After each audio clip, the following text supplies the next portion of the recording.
Okay, hi everybody. Good evening for those of you joining us here IRL virtually on Zoom in our Gildas Club meeting, or for those of you joining us on our Facebook Live Gildas Club page. I would like to welcome you to our Surviving and Thriving lecture series tonight with Olivia Clarke and Humor Beats Cancer. So we'll be having a wonderful time today talking about storytelling and humor and the benefits of it all when facing a cancer diagnosis. So I would like to welcome everybody with us today. If you are joining us on Facebook and you have any questions or comments, feel free to throw them into the chat and I can share them with our audience here. And this, of course, is being recorded. So if you can't stay for the whole thing or you have to leave a little early, you can always come back and rewatch our lecture today. So without further ado, I'm going to pass it over to you, Olivia. Thank you for being here tonight. Sure, no problem. Thanks for having me. My name's Olivia Clarke, and I'm the founder and president of Humor Beats Cancer, which is a 501c3 nonprofit. And I came up with the idea when I was going through cancer the first time. So in 2015, I was diagnosed with stage 2 breast cancer. And so went through the whole battery of things, everything from chemo, radiation, expanders, implants, the whole gamut of breast cancer. It was good to not leave any piece of it out, let me tell you. And so then in 2000, well, when I was going through cancer, I was constantly seeing things that I thought were pretty funny, but kind of like a dark humor funny. And I, instead of getting mad about it, I decided to start laughing about it. And then I was curious if other people going through cancer also experience these weird, funny situations that only this group of people would get, And so I created Humor Beats Cancer, started with just like social media and a website. And I found that my hypothesis was true, that a lot of people can laugh at some of the weird stuff. I'm trying so hard not to cuss, so I apologize if one slips out. But most people are going through cancer also are seeing these kind of quirky, funny things going on. And so Humor Beats Cancer has grown now to we do speaking events, send out funny care packages. We do virtual and real life open mics, pre-COVID mostly, but now they're virtually. And then we also give out grants each year and to help people pay medical bills or pay for life after cancer or something.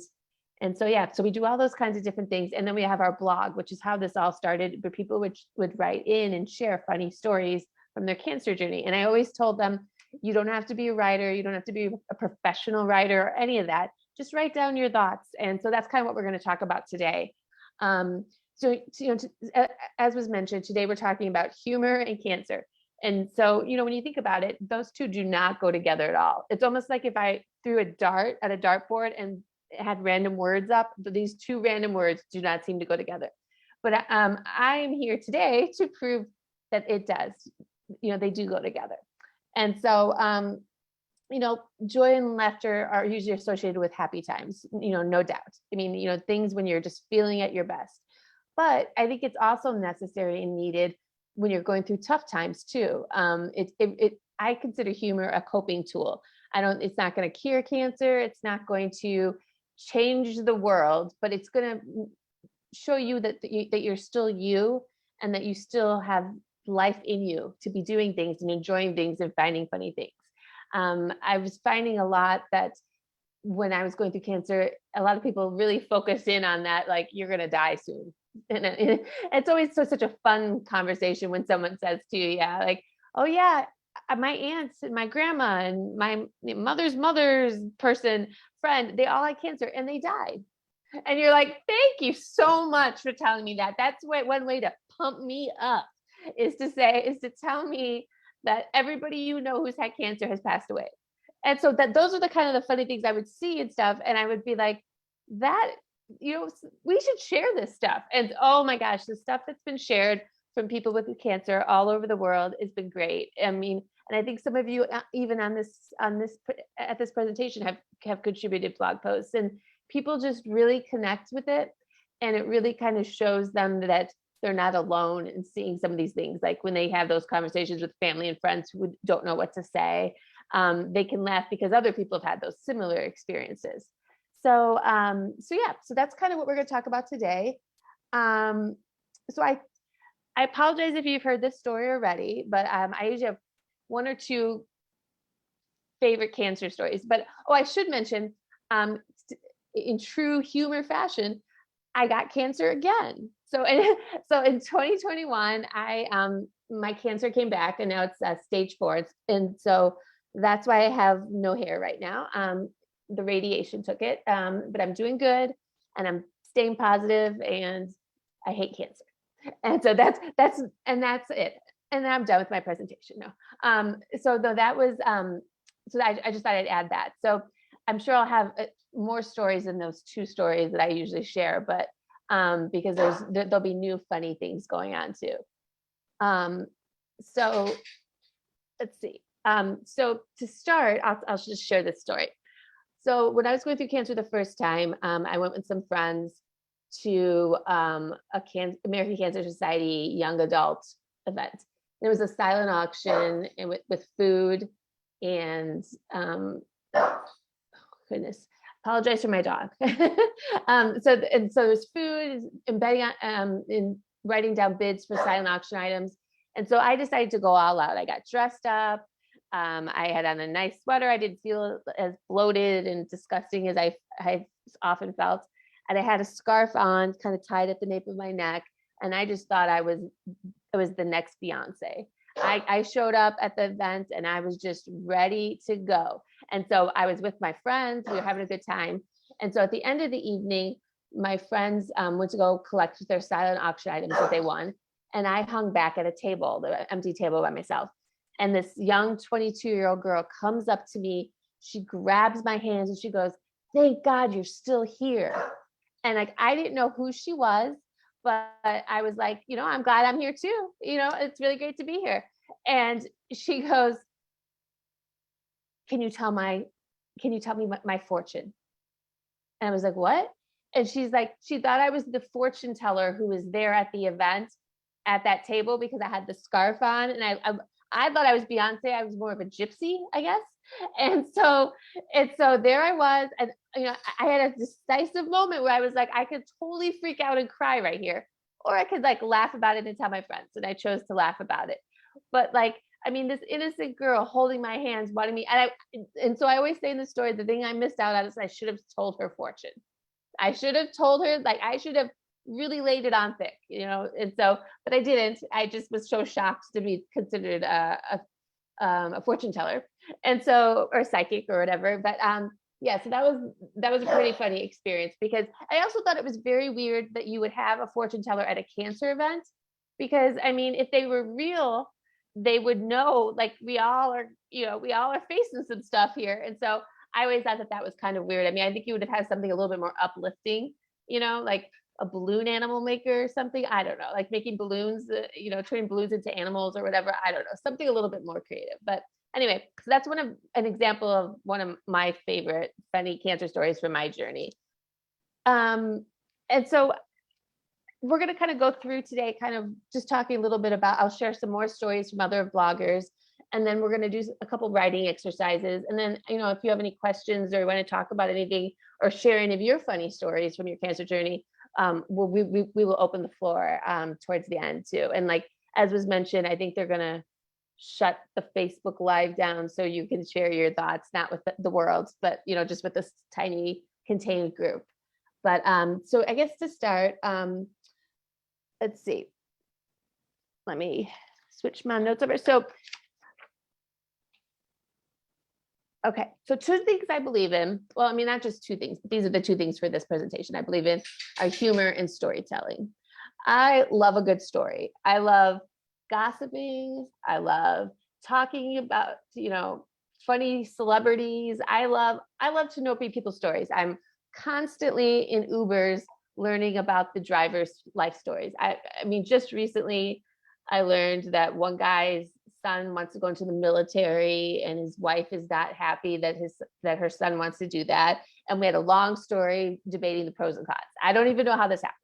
And then I've had other times when I've had so many people ask me about my hair and ask me things like, so why do you cut your hair like that? And I have to tell them, well, actually it's cancer that cut my hair like this.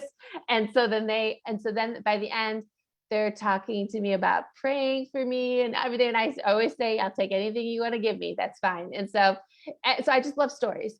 And so I thought when I created Humor Beats Cancer, I thought it'd be a cool way to promote writing and storytelling as well as like connecting people together through that. And so,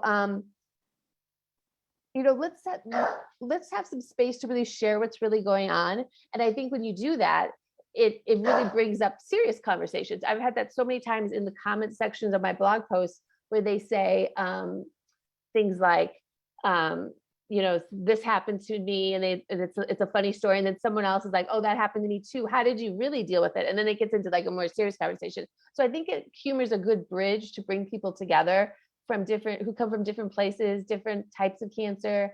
And so today I hope that you see that side of it by the end and are happy to get out a notebook and just jot some things down that made you smile, because maybe you need to pick that up later on during one of the bad cancer days and read it and remind you, oh yeah, that's something that would really made me laugh that day.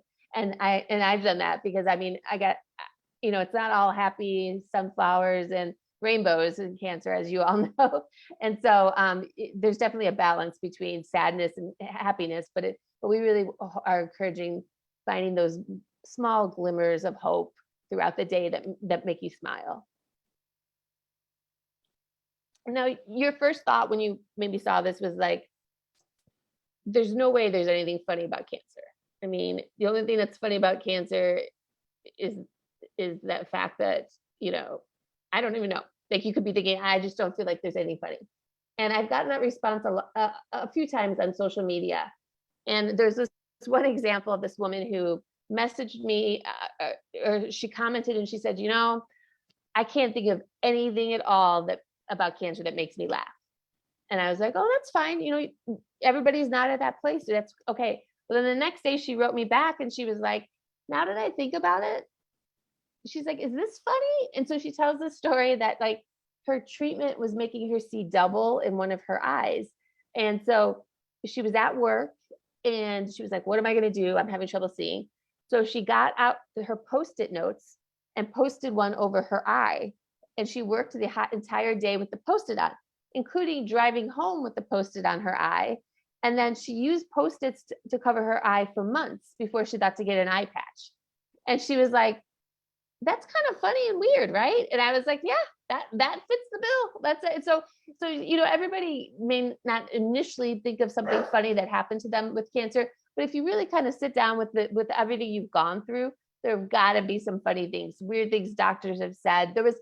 There was one woman was telling the story about a nurse who comes in when she's in the hospital. Her hair is like all messed up and she's going through cancer, and the nurse leans over and says, I really like taking care of cancer patients. They always make me feel better about my life. And you're like, huh, that doesn't seem like a very nice thing to say to somebody. And that she, in her heart and probably in her mind, it came out differently. And she probably was being sincere and meant something else, but it really sounded like, your sickness makes me feel better because I'm not sick. And so you're like, huh, that's a little weird. And so, so there's some of the stories that come up and you're like, on the surface, that comment was horrible. But I mean, what are you going to do? Because people get so weirded out when you say you have cancer. They don't know how to act. They lose all sense of sensibility and, manners. And they just start asking the most weirdest question ever. Like my boss asked me, well, how does radiation work? And I was like, oh, and I just kind of blew it off. And she's like, no, I want to seriously know like the step-by-step process for radiation. And I'm like, I don't know if I would ever want to ask that question, but I did. I walked her through the experience. And so, yeah, so you just never know. So, and one more thing I was going to say about Humor Beats Cancer is the reason we honed in on this is that our goal is really to help today's cancer patient versus tomorrow's cancer patient, because I think a lot of great organizations exist that only focus on raising money for research and finding a cure. And I love that they're there, because I hope we have a cure very soon. But then there are others like Gilda's Club and like this one, like Human Beats Cancer, that we're really about you guys now and trying to find a way to help you get through this in any way we can. So that's kind of, I find that interesting, because as I was looking at some of the organizations, it really is mostly focused on fundraising for treatments down the road, or like for new medicines and research and stuff. And I think all groups are important to this whole cancer journey, but that's kind of where we focus. So, okay. I was going to share with you guys another story, if that's okay. And then I'm going to throw my dog over the balcony if you can hear him barking away. I don't know if you can, but he is not happy right now. Yep. Okay, so this is a story from Carolyn Ward, who was 31 at the time when she wrote this, stage 3 ovarian cancer, and she's from Texas. So she says, here's my funny story, which makes both my husband and I laugh to this day. One day pre-COVID, when I was feeling good, my husband and I decided to go see a movie. It was the final Avengers movie, about 2 weeks after it premiered, so it was still fairly popular and the theater was busy. Now, I have a colostomy because my ovarian cancer decided to pinch off my colon. For those of you who are not aware, ostomies can fart really loudly and without warning, sounding almost exactly like a whoopee cushion. And there's nothing the ostomate can do to stop or silence it. So we're in the theater and have reached a major scene in the movie when a main character dies. The theater is dead silent until a huge fart rips out of my ostomy just as the character gives their final breath and life leaves their eyes. Instead of sliding down my seat in shame, I just lean over to my husband and whisper, I hear you void your bowels when you die. He almost died laughing next to me, silently, of course, because we're considerate theater guests. You could not have timed that ostomy fart any more perfectly. So that's just an example of how people are finding humor. And so here are a few tips for you if you wanted to get started on doing some writing. First, write something down. That seems simple enough, right? But just think of it, it's not like a tattoo. You can erase something. You don't even have to show it to anybody. It can just be in your diary or journal or whatever. But it's a good way to just start getting your mind thinking like that. Then figure out if you're better at typing, writing, using a voice recorder. There are a lot of ways to put a story together. You just got to find what makes you most comfortable. It doesn't have to be funny right away. Just write down stuff that's happened to you, but write it down as if you were telling your best friend. Use it as a way to kind of like how you would share a story, and and the facial expressions and things like that. Like just think about how you would tell a story to your friend, like that if you would start it off like the funniest thing happened to me today at the hospital, and then you something like that. But it doesn't have to be funny right off the bat. You need a beginning that includes what happened, where it was at, get specific and include details. And maybe in the end, you won't share those details, but it'll put yourself back into the mood of that. Hold on one second.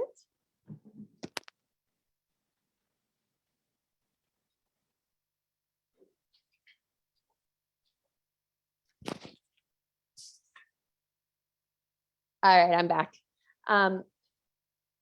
So now this writing,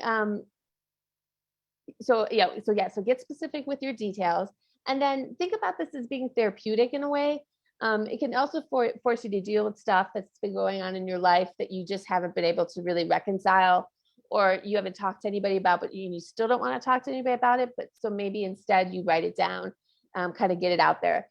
I will admit I am not very good at journaling. I sometimes feel like it's homework and I get really stressed out. Somebody messaged in the messages, ASPCA is calling. They want proof of life now.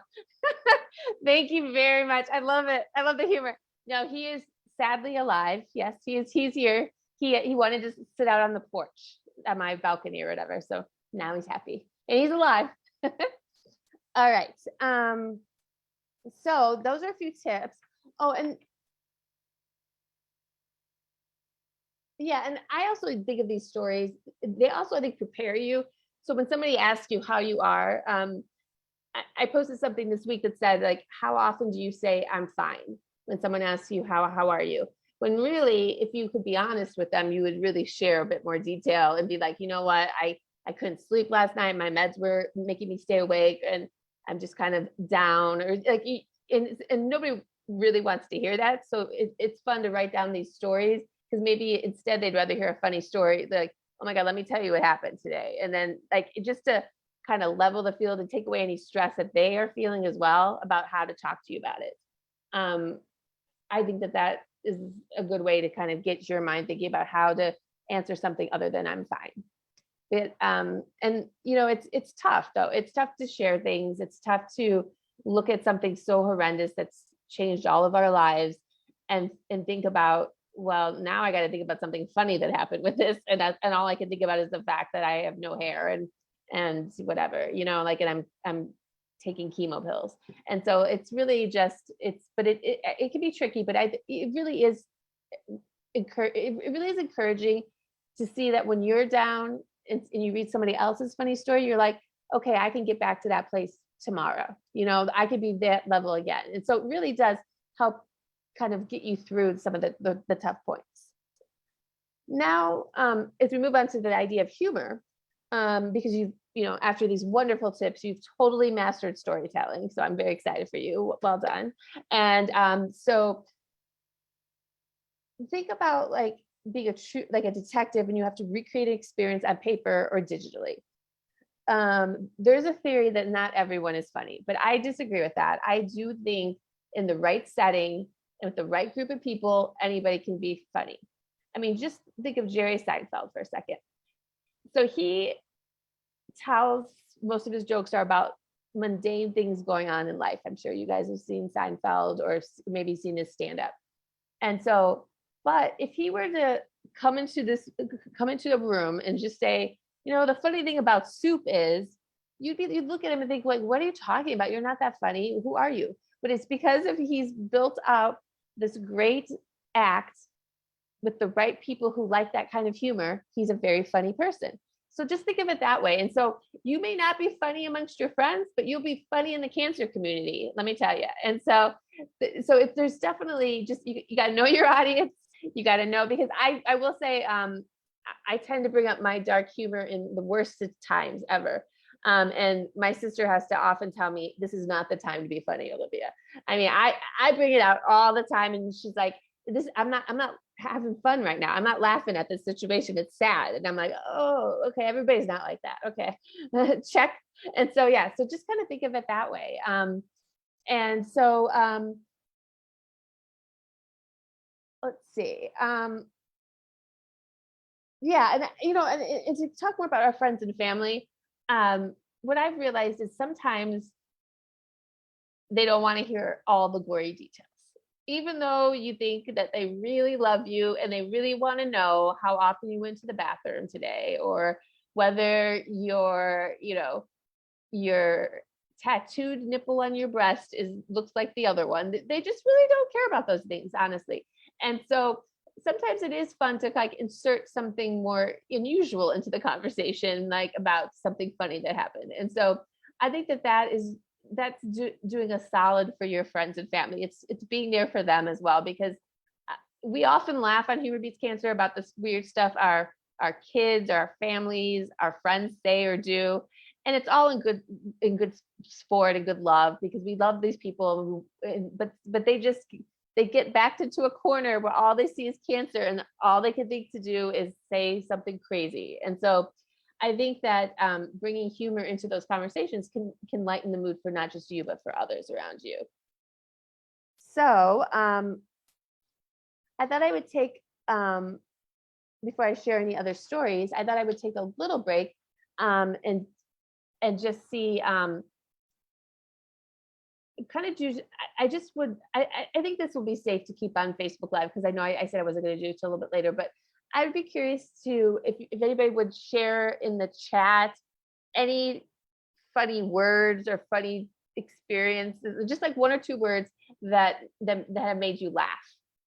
And so, and then I'll share a few of them if that works. So if you could just take a moment to type in the messages, and there's ways to, you can either send to me or you could just send it to everyone. And either way is fine with me. And so, but I will share a couple of them, out loud. So, like the woman with the ostomy bag. I mean, ostomies are kind of funny given that they make farty noises, like stuff like that. Is there anything from your cancer journey that, okay. I let my husband pick what size boobs he wanted. I can't feel them. I just wash them. That is beautiful. Thank you. I think that was from, yeah. Thank you so much. I didn't know if you want me to say your name, but that was wonderful. Liquid diet. Oh gosh, that's so true. I don't know who said that, but that was, and eating in general is just weird. I mean, how many times like certain things, foods don't hit right, and so instead you end up eating like French fries and ice cream, because those always seem to fit really well into the cancer diet. And so, so those are my go-tos for a while. I love me a milkshake too. Oh my goodness. Wait, hold on, I'm missing them. These are great.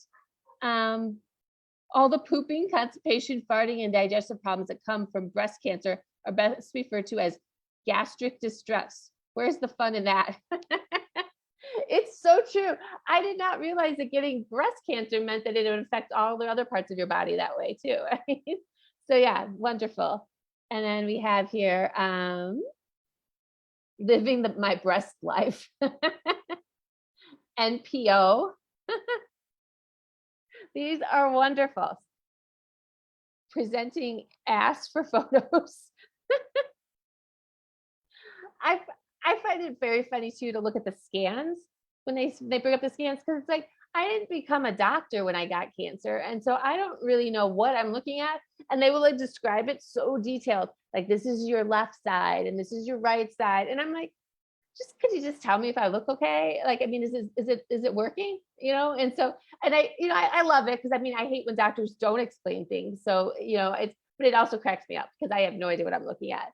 It's like looking at, like, to see one of those pictures, when you look at the dots and you try to identify a picture. That's how it is with me. I just don't see the picture. All right. Okay. Well, let me lead into another story. Oh yeah, so this is a great one. This is by a woman who had, I forget what type of cancer she had, but she her 4-year-old son was such a character. And so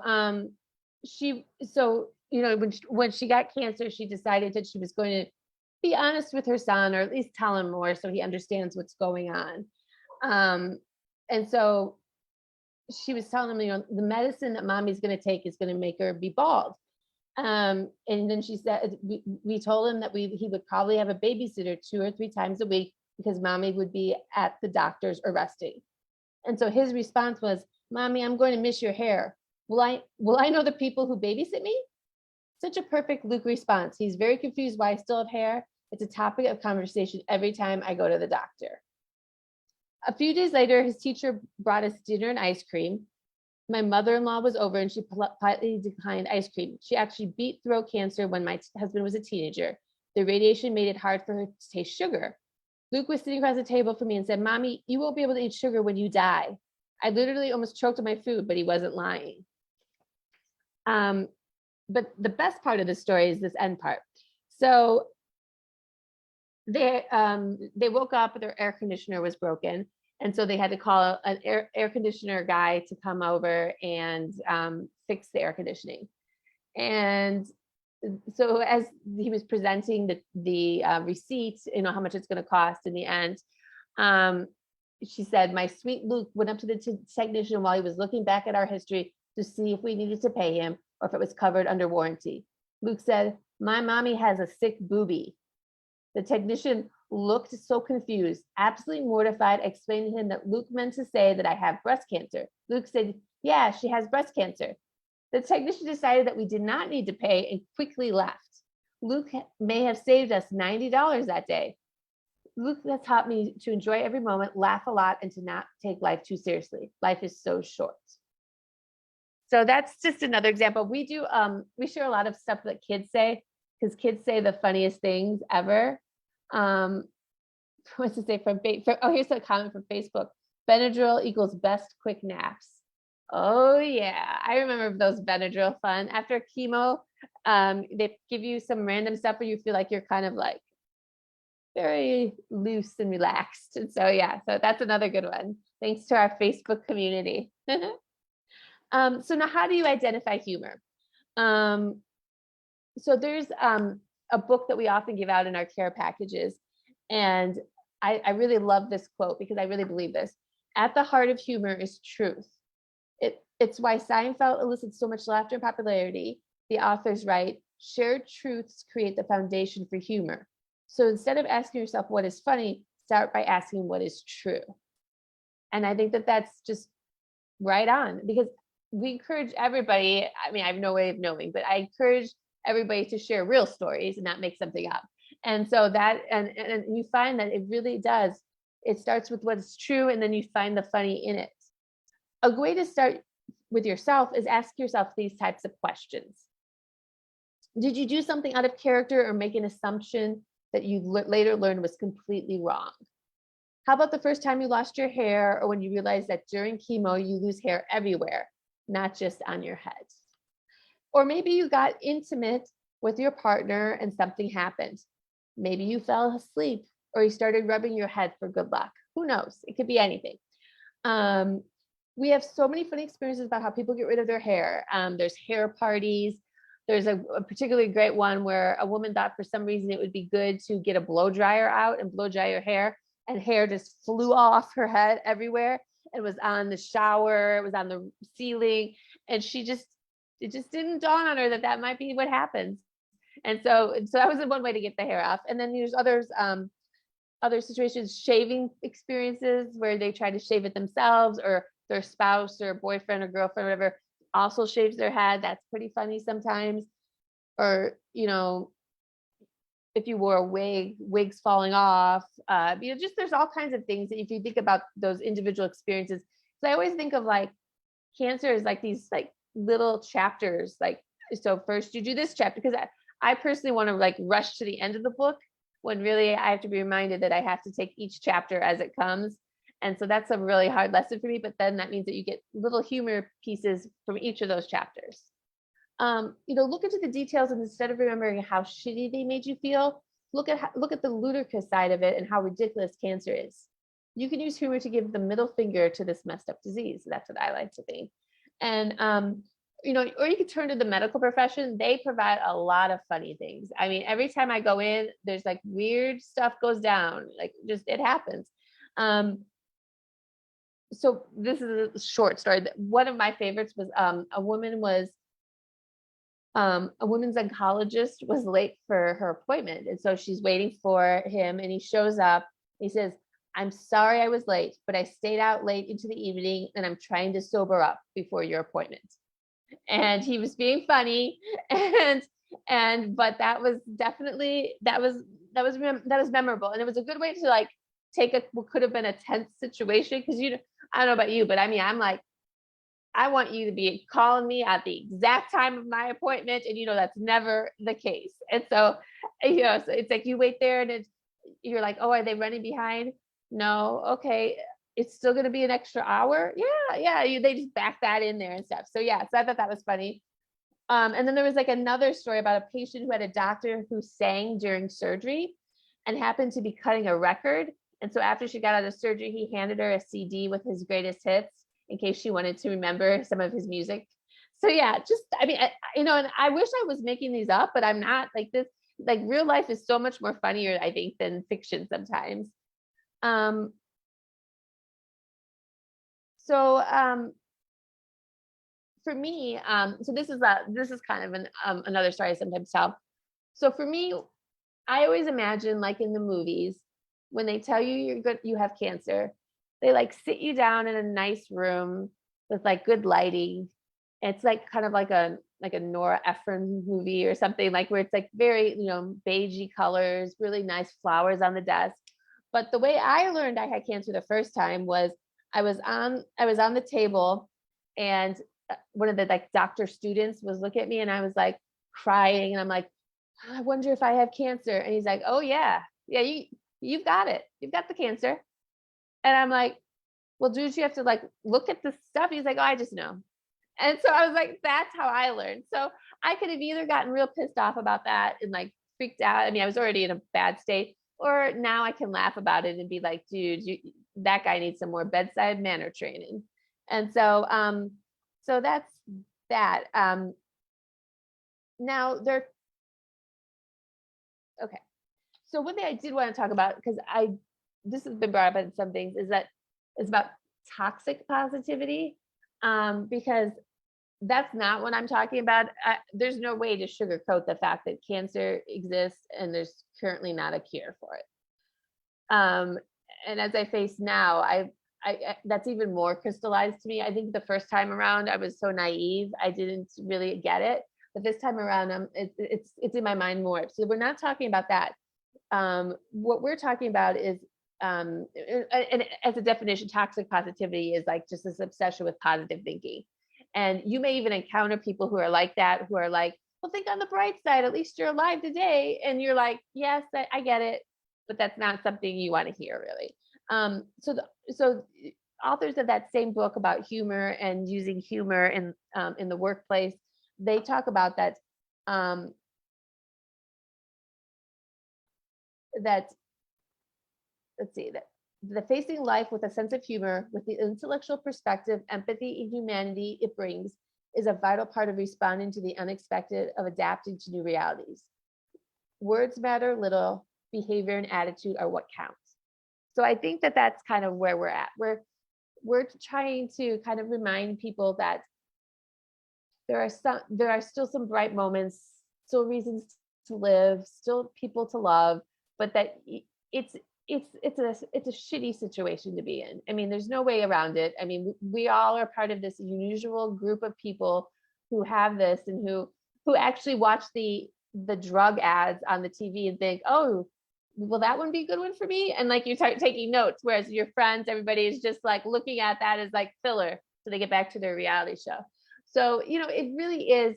But what we're trying to say is to, really kind of look for those moments when people are just being crazy idiots and laugh at it. And maybe share it with the other people who are going through cancer, or other people who have diabetes, or who are sick, or who are down, who lost a loved one. Anything you could do to just like spotlight a little humor will be good for your soul in the end. And so that's kind of where we're coming from with that. The authors also of that book also suggest doing a humor audit and ask yourself what humor looks like in your life. And so, some of the questions they encourage is, what surprises you? What were certain questions easier or more difficult? What realization or questions did this spark? So as you're thinking about what's funny in your, and it may have nothing to do with cancer. It may have something to do with like your kids, or your dog did something weird. I mean, my noisy dog is now laying on the floor inside the room because he got what he wanted. So yay for him. And so Oscar, it could be a funny story at some point. So lessons I've learned from having cancer and from the pandemic and from having cancer again is, your health is important and something to protect like a treasure. Celebrate each day, putting out their love, kindness, and appreciation for life.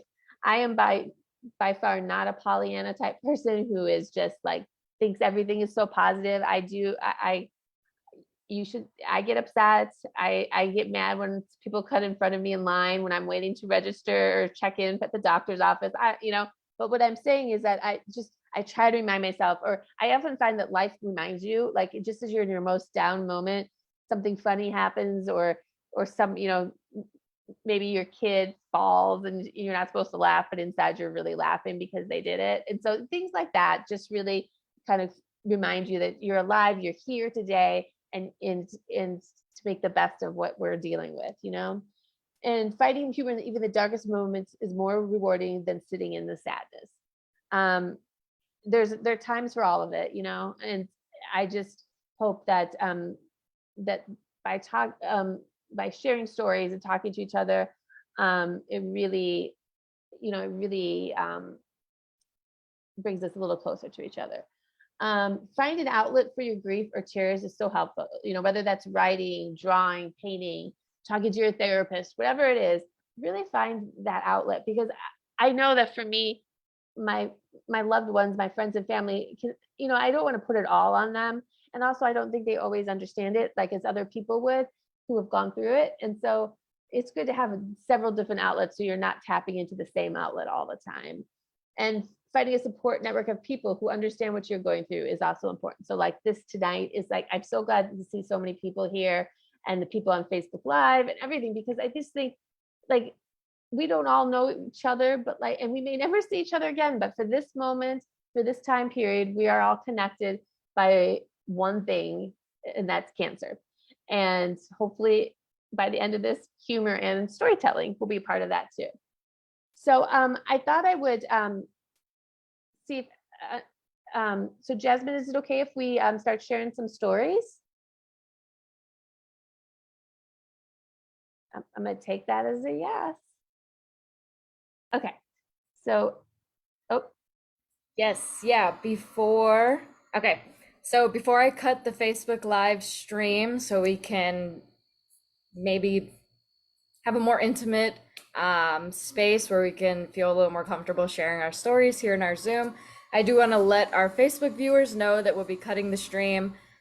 Thank you guys for joining us on Facebook. Everybody who's on Zoom here with us, please stay.